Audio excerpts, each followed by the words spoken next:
श्रोता भाइयों, हम आपको बताएंगे युद्ध नीति। युद्ध नीति का मतलब होता है युद्ध का नियम।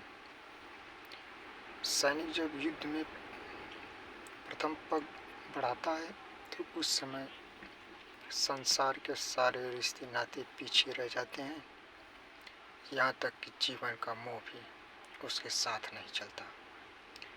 युद्ध में सैनिक का एक ही लक्ष्य होता है, उसका विजय।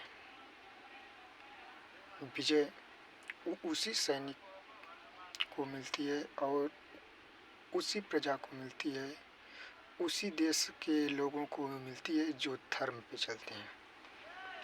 धर्म की बात ये है कि मान लीजिए आपकी सेना किसी देश में प्रवेश कर गई और वहाँ पर सैनिकों को न मार करके जनता के ऊपर अत्याचार करने लगे। जैसे हुआ था ना, पाकिस्तान था वो बांग्लादेश में जब भेज दिया सेना, तो उस समय वो बांग्लादेश के नागरिकों के ऊपर अत्याचार करने लगा। 4 लाख महिलाओं का रेप करा दिया।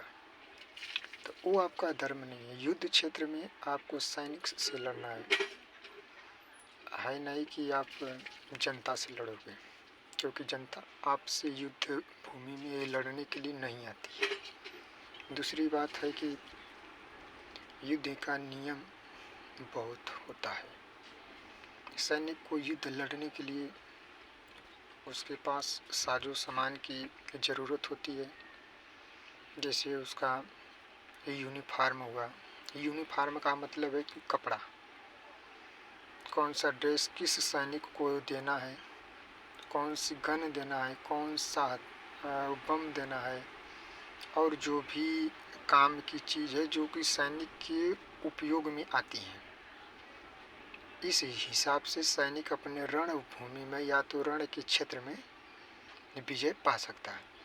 लेकिन विजय पाने के लिए अच्छी डिसीजन अति आवश्यक होती है। डिसीजन का मतलब ये है कि जिस देश से आपका युद्ध हो रहा है उस देश के बारे में आप जितनी खुफिया जानकारी रखेंगे। खुफिया जानकारी का मतलब होता है कि उसका पीछे का रिकॉर्ड, मतलब जो उसके देश में पहले हुआ है और जो इस समय हो रहा है, उसके पास कितना हथियार है, किसकी, और उसके पास कौन कौन सी सेना है, कौन सेना वो कहाँ पर लगा रहा है, उस हिसाब से आप उस सेना को मुकाबले में आप अपनी कौन सी सेना लगाएंगे, ये आपके डिसीजन के ऊपर डिपेंड करता है।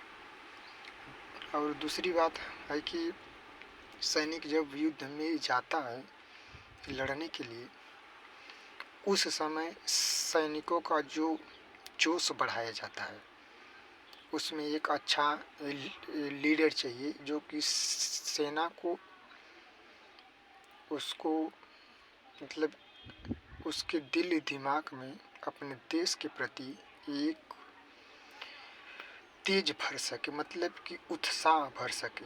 सेना को युद्ध जीतने के लिए मन में उत्साह और दिल में प्रभु का विश्वास होना अति आवश्यक है। अगर मन में उत्साह है, दिल में प्रभु का विश्वास है, तो आप कोई भी युद्ध हारेंगे नहीं। उसके साथ साथ आपको धर्म युद्ध करना है। धर्म युद्ध, हमारा भारत देश हमेशा धर्म युद्ध करता आया है, हमेशा धर्म युद्ध करेगा। रामायण काल में ही देखा जाए तो भगवान प्रभु राम, उनके पास यथाशक्ति होने के बावजूद भी उन्होंने राजा सगर का मान रखने के लिए समुद्र देव की है पूजा।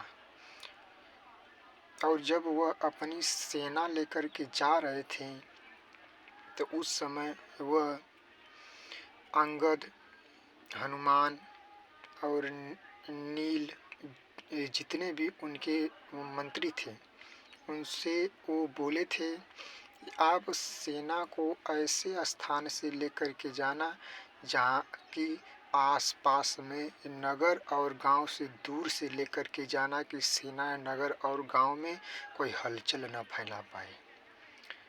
तो उस रामायण से हमें बहुत शिक्षा मिलती है कि सेना को जब भी लेकर के जाए, कोई भी देश वो नगर के पास से न लेकर के जाए। नगर के पास से आज की डेट में अगर आप सेना लेकर के जा रहे हो तो गांव के ही लोग, कुछ लोग ऐसे होते हैं कि जो वीडियो बना करके उसको भेज देंगे और दुश्मन को पता लग जाएगा कि ये सेना इस जगह से निकल रही है और इस सेना के पास ये हथियार हैं। तो इसलिए उस नियम को देखते हुए आप भी सेना अपने गांव के नगर के पास से न लेकर जाएं। जैसे मान लीजिए आप सेना हाईवे से लेकर के जा रहे हैं। अगर आप सेना हाईवे से लेकर के जा रहे हैं, जिस हाईवे पे सेना जा रही है तो उस हाईवे की पहले आपको जानकारी रखनी चाहिए कि आसपास कोई गांव तो नहीं है, कोई हमारे ऊपर निगरानी तो नहीं कर रहा है। ये सब रखना बहुत ज़रूरी होता है सेना के लिए। अभी मान लीजिए कि आप सेना रास्ते से लेकर के जा रहे हो, घर का भेदी लंका ढावे। जानते हो कि अगर विभीषण नहीं मिलता आकर के राम से तो राम रावण को नहीं मार पाते, इसलिए कि कुछ अपने भी देश के लोग हैं कि जो मिले रहते हैं पैसा के चक्कर में। तो ये खुफिया जानकारी रखना बहुत ज़रूरी होता है। यही युद्ध नियम की असली नीति होती है।